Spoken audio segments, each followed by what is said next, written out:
Megan Holloway had always loved Blackwood Lake, a secluded spot on the outskirts of Ravenshire, Maine. The still water, dense fog, and towering pine trees gave it an eerie beauty that most people avoided. But Megan wasn't like most people. She found peace in its quiet solitude. Until the night she vanished without a trace. It was October 14, a chilly Friday evening. She had planned a short trip to the lake after work just to clear her head. At 8:15 p.m., she texted her sister, heading home soon, but by 9 p.m., she had disappeared. The next morning, her car was found abandoned at the lake's edge. The scene was strange. The doors were unlocked, her phone was on the driver's seat, and her keys were still in the ignition. There were no footprints leading away, no signs of a struggle, just... Sheriff Daniel Carter had worked his fair share of missing person cases, but something about this one felt off. Maybe it was the fact that Megan was responsible, level-headed, not the type to run away.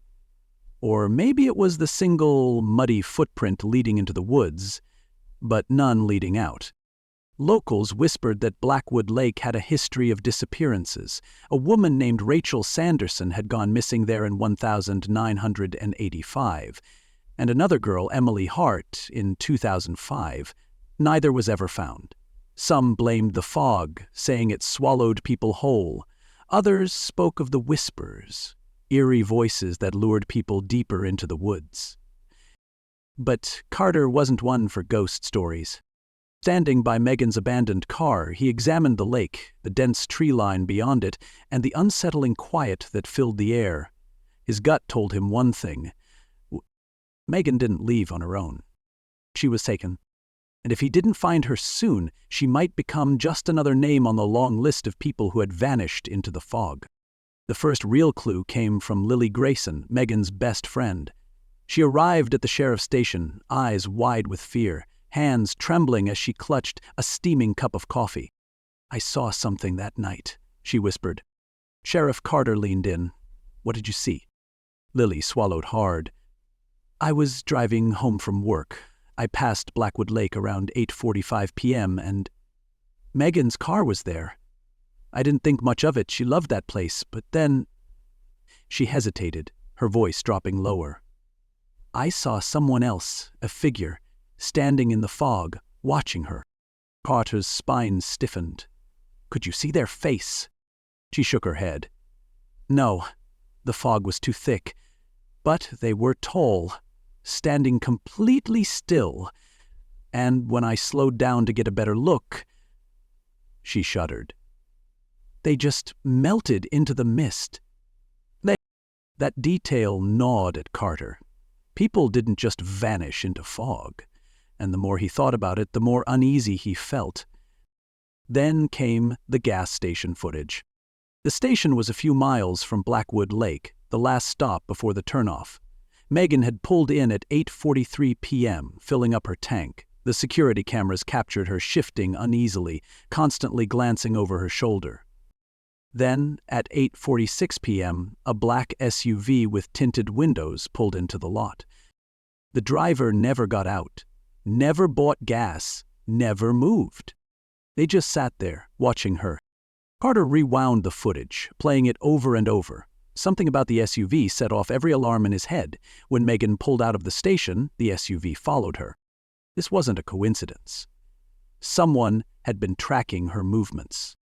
Pulling out his notepad, Carter scrawled 2 urgent questions. Who was driving the SUV? Why was Megan so afraid before she even reached the lake?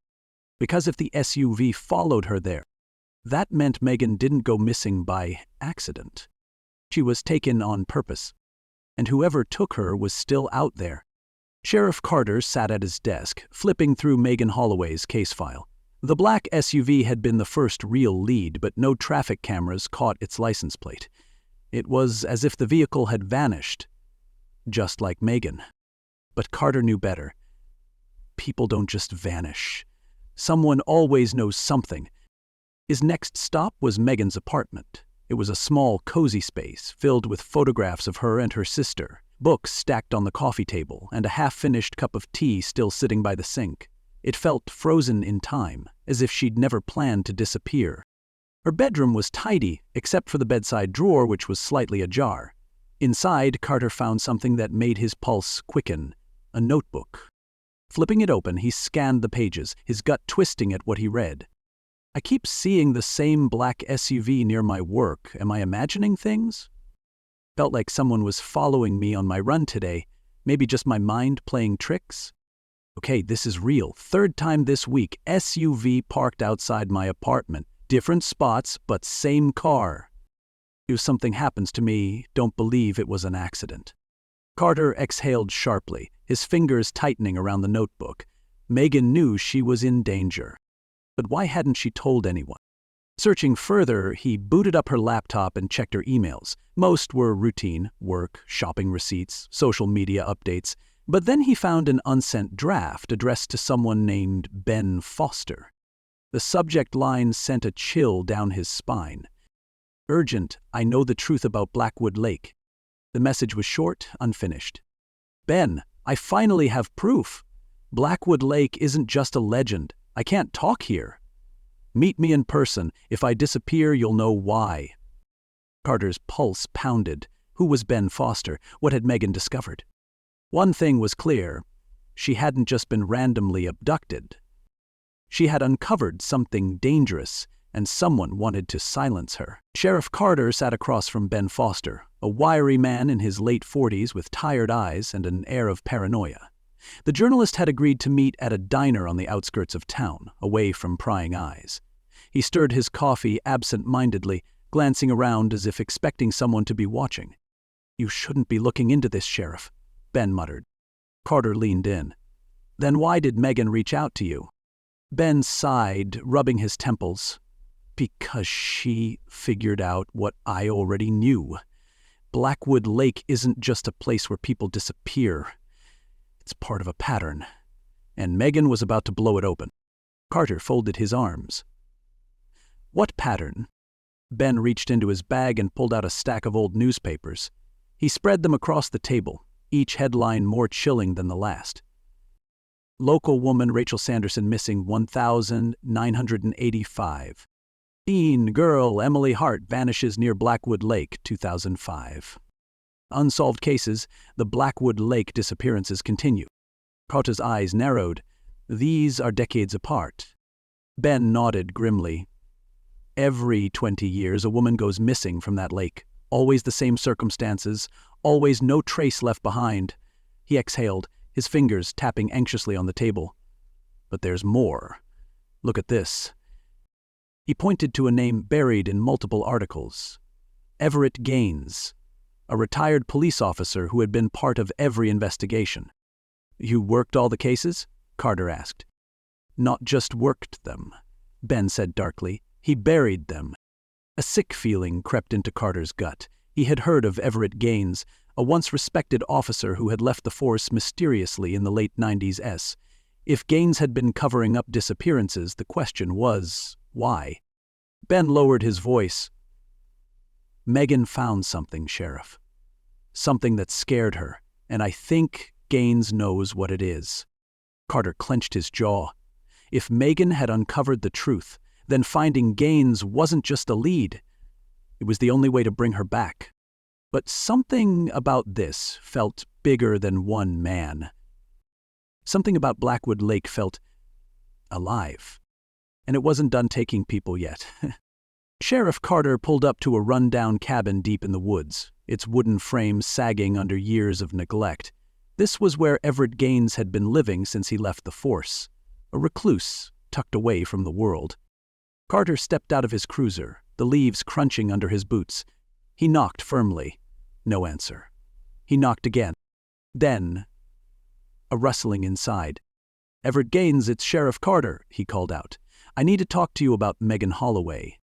Silence. Then the sound of a rifle being cocked. Carter's hand hovered near his holster. "I'm not here to cause trouble," he said carefully. "But a woman's life is on the line, and I think you know why." The door creaked open just a sliver. A pair of tired, bloodshot eyes stared out at him. "You should leave this alone," Gaines rasped, "before you end up like the others." Carter stiffened.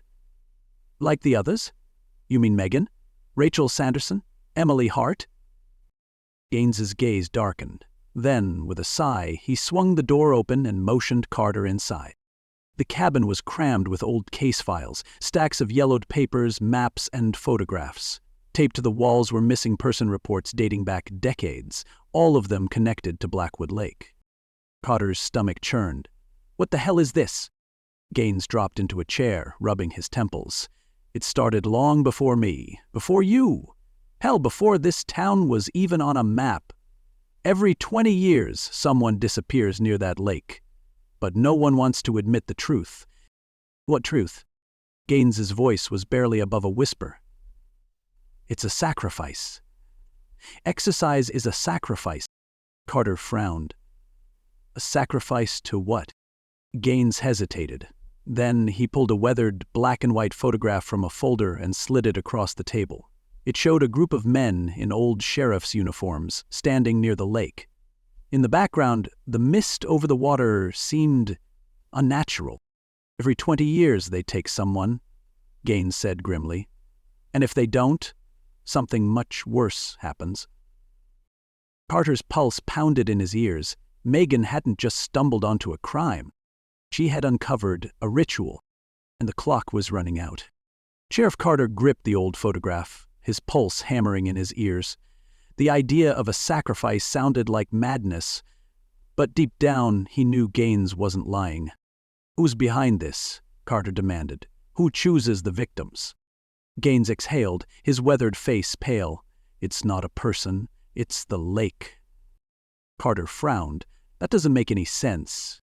Gaines gestured toward the newspaper clippings pinned to the walls, his finger stopping at a story from 1905. The headline read, Town of Ravenshire.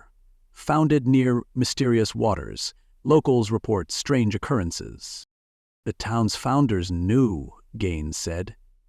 They settled here anyway, and when the first girl disappeared in 1905, they made a deal. He turned, locking eyes with Carter. Every 20 years, the lake takes someone, and in return, the town thrives. Carter's jaw clenched. So you're saying the whole town has been covering this up for over a century? Gaines nodded. Not everyone, but the ones who know, they make sure it happens. Carter's stomach churned. Megan wasn't just a random victim. She had uncovered the truth, and that made her a threat. And if he didn't find her soon, she would be gone forever. Slamming the door open, Carter raced to his cruiser, his tires kicking up gravel as he sped toward Blackwood Lake. The night was thick with fog, the air heavy with an unnatural stillness. He grabbed his flashlight and gun, stepping toward the shore. Then he heard it. A whisper. Soft, almost melodic, drifting through the mist. Megan? He called out. His voice barely carried. The whispers grew louder. The fog thickened, swirling unnaturally around the trees. Then he saw her. Megan stood knee-deep in the water, her eyes blank, her expression void of emotion. Behind her the fog churned, taking shape, like something was watching. Megan! Carter surged forward, grabbing her arm. Her skin was ice-cold. They don't want to let me go, she whispered. Carter gritted his teeth and pulled her back, but the water resisted, as if unseen hands were holding her in place. With all his strength, he yanked her free, stumbling backward onto the shore. The fog let out a shriek, an inhuman rage-filled cry, as it recoiled from Megan. Then, just as quickly as it had thickened, it vanished. Megan collapsed in his arms, shaking violently. The lake was silent again, but Carter knew the truth. It wasn't over. The lake had lost its sacrifice, and something told him it would be looking for another.